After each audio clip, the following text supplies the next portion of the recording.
ಇನ್ನು ಮುಂದೆ ನಿಮ್ಮ ನೆಚ್ಚಿನ ಧಾರಾವಾಹಿಗಳ ಫುಲ್ ಎಪಿಸೋಡ್ಗಳು ಸನ್ ನೆಕ್ಸ್ಟ್ ಆಪ್ನಲ್ಲಿ ಮಾತ್ರ.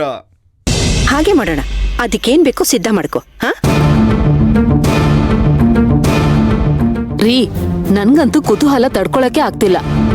ಚೀಟಿಲಿ ಯಾರ ಹೆಸರು ಬರುತ್ತೋ ಏನೋ, ನಾಗರ ತಾಳಿ ಯಾರ್ ಕೈ ಸೇರುತ್ತೋ ಏನೋ, ನನ್ ಮೊದಲನೇ ಮೊಮ್ಮಗನ ಯಾರ್ ಕೊಡ್ತಾರೋ ಏನೋ ಅಂತ ನಾನಂತೂ ಕಾಯ್ತಾ ಇದ್ದೀನಿ. ಅಶ್ವಿನ್ ಯಾಕೆ ಹೀಗ್ ಮಾಡ್ತಿದ್ದಾನೆ? ಮನೆಗೂ ಬಂದಿಲ್ವಲ್ಲ, ಫೋನ್ ಕೂಡ ತೆಗಿತಾ ಇಲ್ಲ. ನನ್ಗೆ ಯಾಕೋ ಆತಂಕ ಆಗ್ತಿದೆ. ಎಲ್ಲಿ ಹೋಗ್ಬಿಟ್ಟ ಇವನು?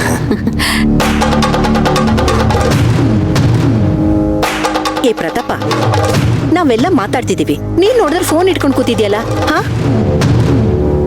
ನೋಡು, ಫೋನ್ ಇಟ್ಬಿಟ್ಬಾ, ಸ್ಪರ್ಧೆ ನಡೆಯುತ್ತೆ, ನೀನು ನೋಡುಬಾ.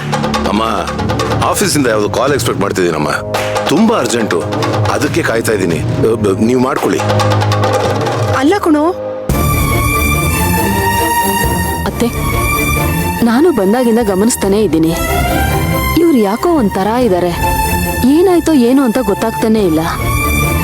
ಅಯ್ಯೋ, ನಮ್ಮನೆ ಗಂಡ್ಮಕ್ಳಿದ್ದು ಇದ್ದಿದ್ದೆ. ಒಬ್ಬನಿಗೆ ಬಿಸ್ನೆಸ್ ಟೆನ್ಷನ್, ಇನ್ನೊಬ್ಬನಿಗೆ ಕೋರ್ಟ್ ಟೆನ್ಷನ್, ಇನ್ನಿಬ್ರು ಯಾವಾಗ ಜಗಳ ಆಡ್ತೀವಿ ಅಂತ ಕಾಯ್ತಾ ಇರ್ತಾರೆ ಅಷ್ಟೇ.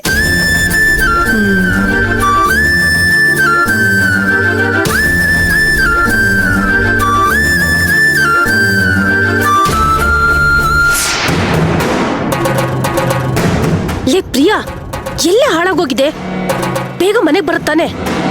ಅಲ್ಲ, ಇವರೆಲ್ಲ ಗೆದ್ದೆನೋ ಖುಷಿಲಿ ಬೀಗ್ತಾ ಇರ್ತಾರೆ. ಅದನ್ನ ನೋಡಿ ಹೊಟ್ಟೆ ಹೊರ್ಕೊಳಕ್ ಬರ್ಬೇಕಾ? ಹಾಗಂತ ಎಲ್ಲೋ ಕೂತಿರ್ತೀಯಾ? ಮನೆಯವರೆಲ್ಲ ಸೇರ್ಕೊಂಡು ಆ ಪೂಜನ್ಗೆ ನಾಗರ ತಾಳಿ ಕೊಟ್ಬಿಡ್ತಾರೆ. ಅದೇ ಕೊಟ್ಬಿಡ್ತಾರೆ.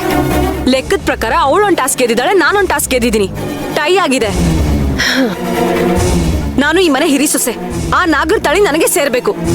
ಹಾಗನ್ಕೊಂಡ್ ನಾನು ಬಕ್ರಾದೆ. ಆ ಸೇವಂತಿಂದ ಎಲ್ಲ ಎಡವಟ್ಟ ಹೋಗಿದೆ. ಎಡವಟ್ಟ? ಸೇವಂತಿಯಿಂದನಾ? ಬೇಡ್ದಿರ ಐಡಿಯಾ ಕೊಟ್ಟು ಮನೆ ಹಾಳು ಮಾಡಿದಾಳೆ.